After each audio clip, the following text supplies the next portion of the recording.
because this is a legitimate fall. This isn't one of those where, you know, you look at it and say, well, how did he get hurt? But you can see how he got hurt on that play. He initially grabs his head for that. Then he says, you know what? My backside hurts too. That, you know, that tailbone. Good news is he's on his feet. Great news. Not walking very well, but I mean, that's again, Mr. Flora, undefeated, goes to the rim and right into Anthony Davis, and then that's a legitimate fall there.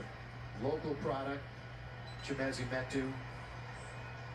He was born and raised in Lawndale. Then his family moved to Nigeria when he was 6, and every summer they would come back to Southern California. Then he came back for good in high school, and then went to USC, and here he is at Staples Center, and obviously hurt.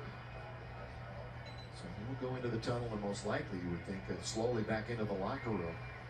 We'll get a report and pass along to you when we can. 52-46 with the Lakers on top. They trail by as many as 15 here in the half. LeBron James back playing, if you just joined us.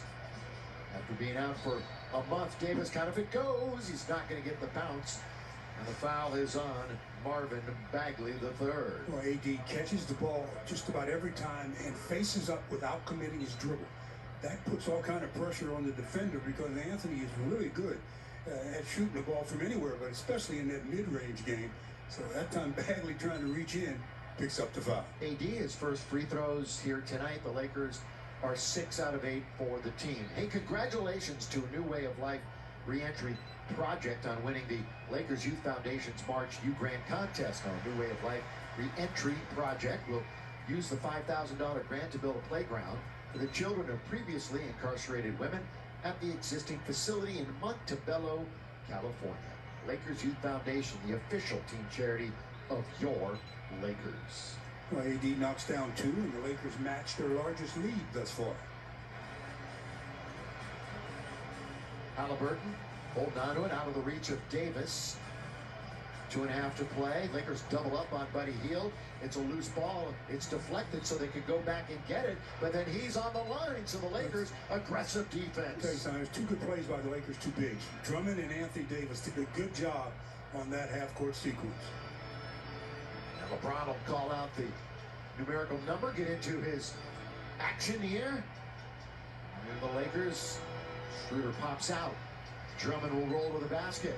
Wide open is Davis. On its way. Not going to go down. And a good box out that time by Holmes. He's got 5 rebounds. Hield down the middle. Hield all the way. Hield blocked by AD from behind on the trailer. Again, the Lakers were there, but a foul's going to be called.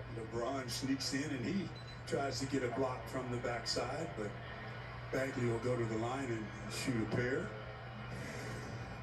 Again, the Lakers challenging everything in the paint there. That time AD coming from the backside and kept it alive for the Lakers to try to get it. And so Bagley to the line. The southpaw not played in the last 23 out since mid-March. Remember, he was picked right after DeAndre Ayton. And the irony of that is those two were teammates in high school in Phoenix together. His grandfather, Joe Caldwell. Jumping Joe Caldwell. That's right. Remember the '64 Olympic team for the United States. 54-47 at the 2-minute warning. Lakers with the ball. Schroeder attacking the rim. That little dribble handoff thing that Anthony Davis and Schroeder just did, that's a tough play to cover. Halliburton holding on to it. And Holmes isn't going to shoot from out there. Well, that's a nice dish to Harkless from Halliburton as he worked baseline. It's probably the 3rd or 4th time that the Lakers' weak side defenders have peeked and didn't see the ball. Schroeder thought about it. Instead, he's going to wander in. And Drummond trying to play a little bully ball, and it's going to result in an offensive foul. That's 3 fouls on Drummond, so he's headed for the sideline for the final minute and 24. We have not seen Montrez since he got elbowed earlier in the game. You know, it's interesting. The Lakers have 23 bench points. None from Kuz, none from Montrez. And they're 2 of the biggest contributors off the bench. And 9 of those have come from Ben McLemore, who's made all 3 of his 3-point attempts. Lakers overall shooting 55%. The other night, one of their tough shooting nights of the year, 44% overall, 30% at Washington from 3, and only shot 62% from the line. Rainbow by Halliburton. That's 4 3-pointers for Halliburton. And Halliburton is a 41%er from downtown on the season. Lakers will turn it right back with a minute to play. And it's only a 3-point game. And this team has lost 12 out of 15. But again, alternating wins and losses the last 7. Coming off that embarrassing win the other night.